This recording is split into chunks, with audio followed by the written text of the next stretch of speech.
Morning, welcome to this month's video. Not sure how long it is since I did the last one. I wanted to get some bits and bobs done so I had stuff to show you. Where am I going to start? I think I'm going to start with the jumper I was knitting last time, which was Wool and Honey pattern by Andrea Murray. I have finished it. I stayed up ever so late for me on Saturday night, determined that I was going to get it finished before we went out to Great British Fibre Festival on Sunday down near Clumpton in Devon. So anyway, this is my jumper. It's not actually had a block. I have worn it without blocking it. I decided it's blocking on my body. No, I just wanted to wear it. I was so eager. So I love it. Here we are. The pattern was really easy to follow, but also I really just got into the zone with it. The bit of pattern at the top was sort of slip stitches, yarn wrapped around and slipping them to extend them, and I just loved it. After a while I sort of got the pattern in my head and then could just troll along because I could sort of visualise where it was going, which was nice. I like patterns like that. And then it was just knit, well actually no, knit one round, purl one round, which I'm normally like, oh, I like knitting in the round because I don't have to purl. But then sometimes I get bored of knitting. So this was great because it kept me sort of a bit more interested. And I was like, I've just got to get a bit more done, a bit more done.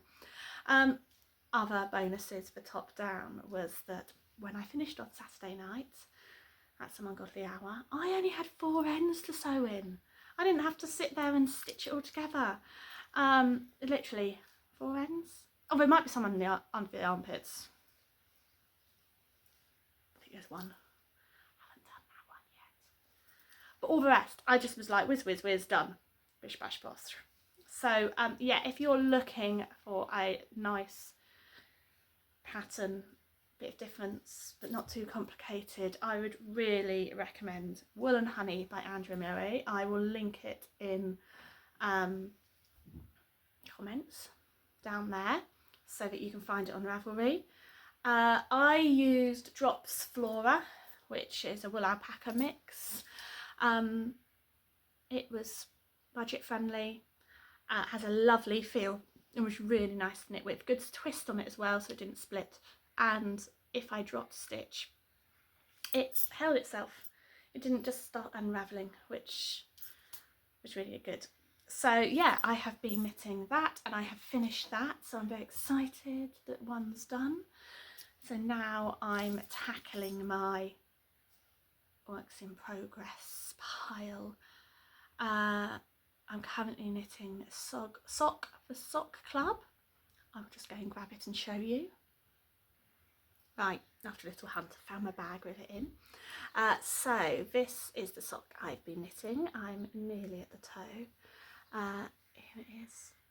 It's got a little twisted cable in it, which I love. Not a proper cable, just a twisted travelling one.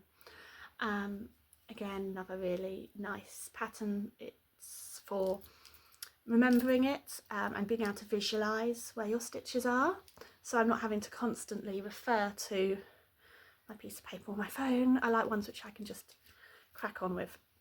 So this is a little shorty sock.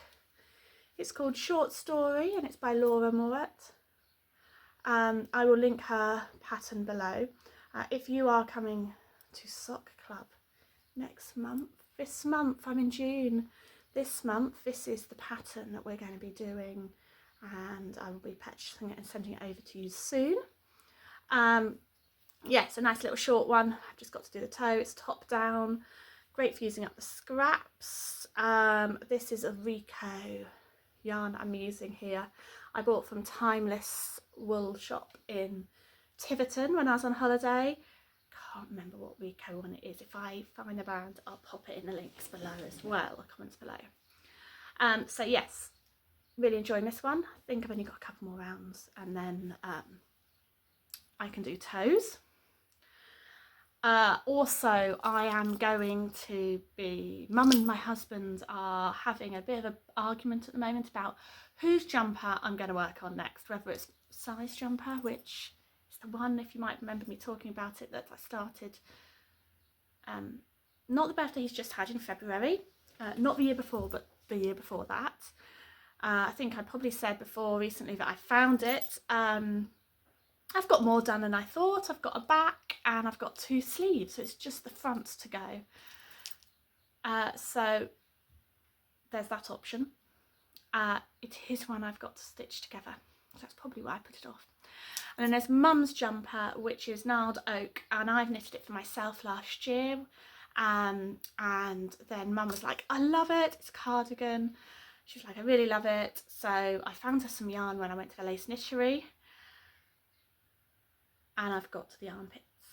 And then we moved house and it went in a box. So those are my 2 things, which one or the other of them is going to be next when I've finished the sock.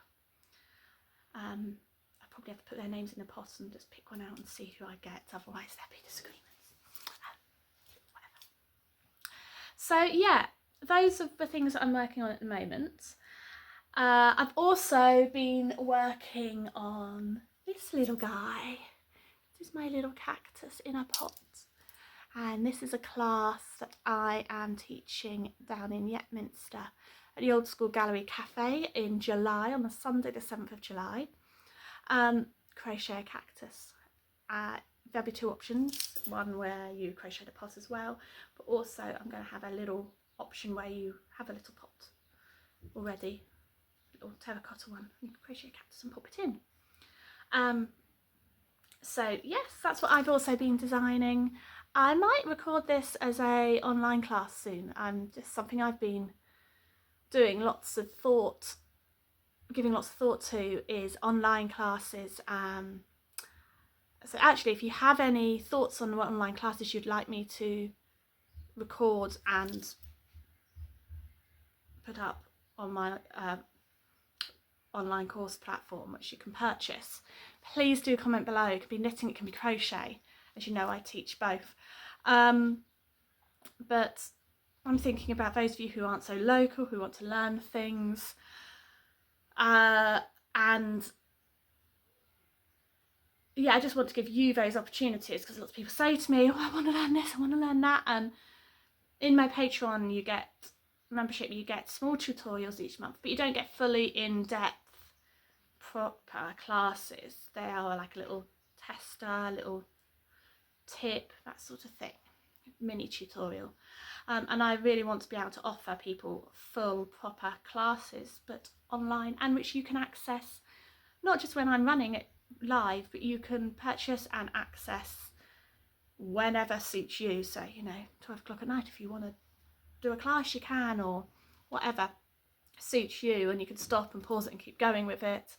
So I'm building that up at the moment. So I've got lots of ideas and thoughts, and I'd really love your input on what you might like on there, what you know, a skill maybe, or something, maybe a project you really want to do. Just shout, pop it in the comments below, send me a message on Facebook or Instagram, email me. Love to hear your input. So yeah, anyway, but if you want to make a little crochet cactus on the 7th of July in Yetminster, I'll pop booking info for all my classes down there. You can join us. They've also got amazing cake at Old School Gallery in Yetminster, so you'll be getting some of that. I can't wait. I love their cake. So, got a couple of other things I've been wanting to share with you. One is a book recommendation, and this is a book I read a couple of months ago. It's The Lost Flock, and it's by Jane Cooper. I'm normally a crime lover, but I've been trying to read a bit more non-fiction recently, and my sort of non-fiction is non-fiction relating to wool and sheep. I've read The Golden Fleece last year. I've just read this, and if anyone has any other thoughts of books to do with sheep and fleece and fibre, please do let me know. It's an area I'm really interested in. This was absolutely fascinating.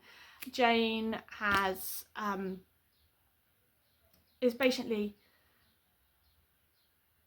increasing the awareness of the Boeree sheep, which are sheep which were from a tiny little island up in the, I'm going to get this wrong, up in the Orkneys. I did get it right. She wanted to save them, and now these are called the lost sheep because a long time ago during the wars, basically the population on the Boré Island were evacuated. Some sheep got left there, some sheep got collected up and brought into more mainland Scotland, and sort of like tracing their heritage and bringing awareness to their fibre and their meat and other things you can do with them. It is full of absolutely amazingly fascinating facts, like my favourite one is about Vikings. How big do you think a Viking sail was? I never had considered this before, not something I thought about in life, but I was like, oh, I don't know.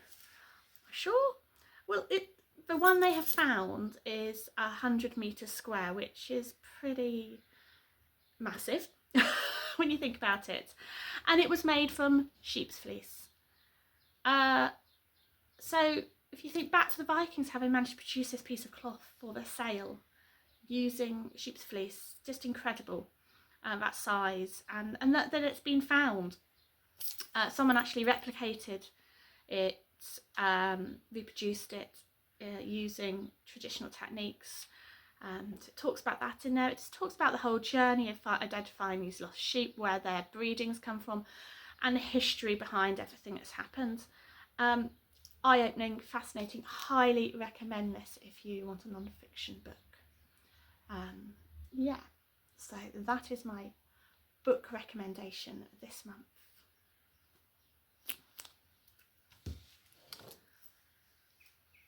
Yesterday, me and some friends had a little outing.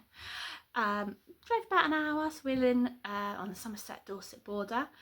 We drove about an hour into Devon, to near Clumpton is a place called Ufcombe. Probably pronounced it wrong, but that's how it reads, Ufcombe.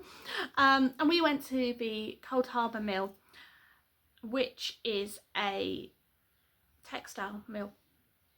It spins fibre and produces fibre and yarn, knitting yarns, and also then they weave with them and produce woven cloth.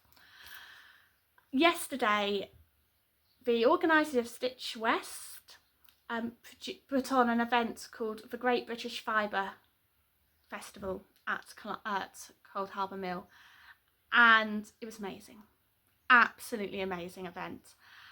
We drove there, got on a little minibus, arrived at the Coldharbour Mill, and the scenery is just beautiful. The most beautiful place.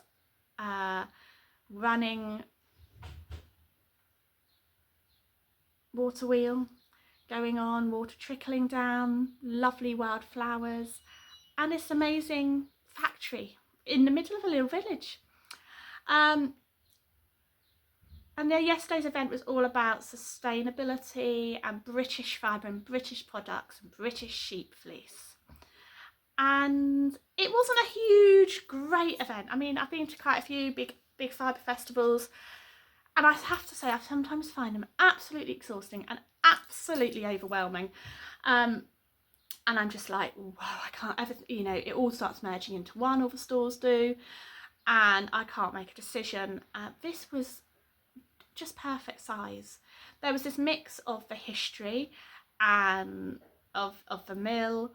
They had the steam mill part going yesterday with the volunteers, so we got to see that and find out about all the machines. They also had the mill part of it going, and we're doing demonstrations of the fibre being spun on their mill machines and all the whole process. But in amongst that, there also were these really fascinating, well curated stalls. Not hundreds of them, but so well created, so curated. Really interesting. It was such a lovely sized event. The atmosphere was really calm And I mean, being a sunny day, it probably helped as well, but you could sit on the benches. It was just milling around. It wasn't heaving. It was just lovely. So yes, I had a fabulous time exploring different fibres, oohing over quite a few sheep fleeces, stroking alpacas, feeding them carrots from lakeside. I think they were lakeside alpacas, and they brought up for the little one was called Hagrid. He was not like a Hagrid at all. He's so petite, but it was lovely. And yeah, we were able to feed them carrots and have a little chat to them. And then we got to see they'd just been shorn, so we saw their fleece as well. Lots of other sheep fleeces, woolen products, and I might have bought a few things. What am I going to start with? I'm going to start with this, and I have more than one bag of this. This is from Spinernella. I think that's how I pronounce her name. Nell. She was spinning the most beautiful fibre. I was like, oh, that's lovely. And she was telling me how she had recently carded some alpaca with Blueface Leicester, which was from, and I hope I'm getting this correct, Bob and Big Brian. That was the name of the sheep, the Blueface Leicester sheep, Bob and Big Brian. And she showed me this fibre, and this is it. It is squidgy and lovely, and it's got a bit of sari silk in it to give the little accents of colour. And she showed me that she had spun up. I mean, I'm sure my spinning's not going to be quite the same as hers because she is a professional and I'm a dabbler. Again, I'm going to take it all out. So I decided that to get back into my spinning, I was going to treat myself to this beautiful, beautiful fibre. So it's 15 alpaca, 70 Blueface Leicester, and 15 recycled sari silk. And it's called Lagoon. So over time, when I get round to it, I will show you some progress photos of my spinning with this. I've got 4 bags of it, 100 grams, so I've got a lot. Hopefully it will go quite a decent way. I'll work out the meterage as I spin and decide what I'm going to make with it. I also got some membership gifts. It was great for researching bits for my membership gifts, but I can't show you those yet. And I also bought this from Blacklands alpacas. This beautiful, beautiful alpaca yarn. It is 100% alpaca. It's hand dyed and there's 50 grams of it. It's a 4-ply. I haven't got a clue what I'm going to do with it. Maybe wear it around my neck. I haven't got a clue, but it was just so scrummy and yummy, and it just said buy me, so I bought it. If you have any ideas what I can make with 50 grams of it, please let me know. It's just beautiful.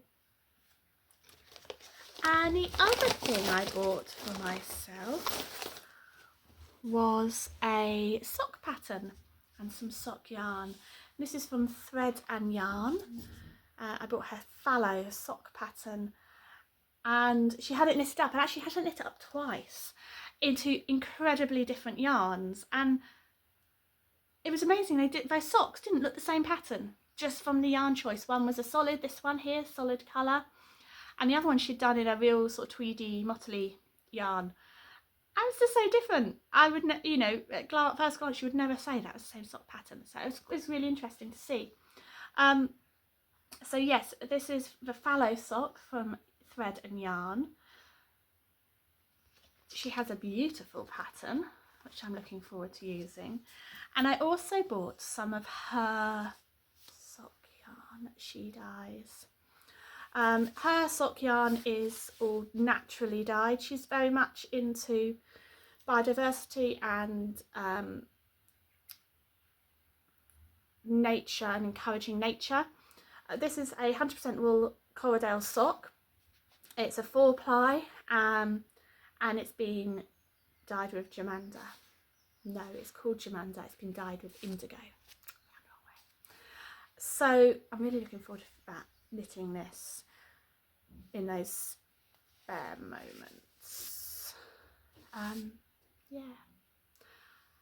So yes, that is also what I bought. I got so much inspiration and found new brands, new companies, small businesses. Everything I purchased for membership was also from a small business. I really want to promote different little individual small businesses with my membership gifts. Talking of my membership, if anyone's interested, I have a membership platform. It's run through Patreon. There are 3 levels. There's the general Shetland Herdwick one, which is like a supporting me one. Get to know about events, and you can join me for an online yarn and natter monthly. And then there's my Shetland one, which is the next stage up, and every month you will get a video tutorial, one for knitting and one for crochet. They're just mini tutorials. You have a say in the workshops I run. You get to come along to Yarn and Natter, and you get 10% discount on my workshops. There's probably some other bits, but I can't quite remember off the top of my head. And then there's the PFL tier, which is my top tier. You get 20% off membership, off workshops.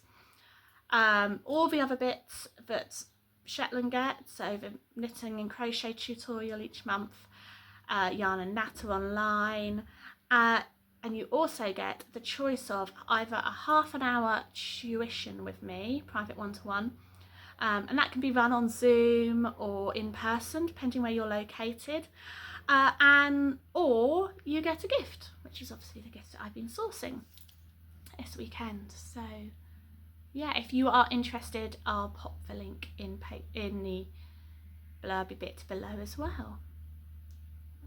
So I think that's about all I've got to chat to you all about today.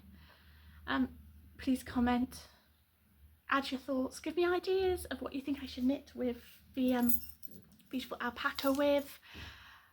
Give me ideas of online classes you would like me to run. And I will see you soon in a few weeks when I have some more knitting or crochet to show you. Take care and happy knitting.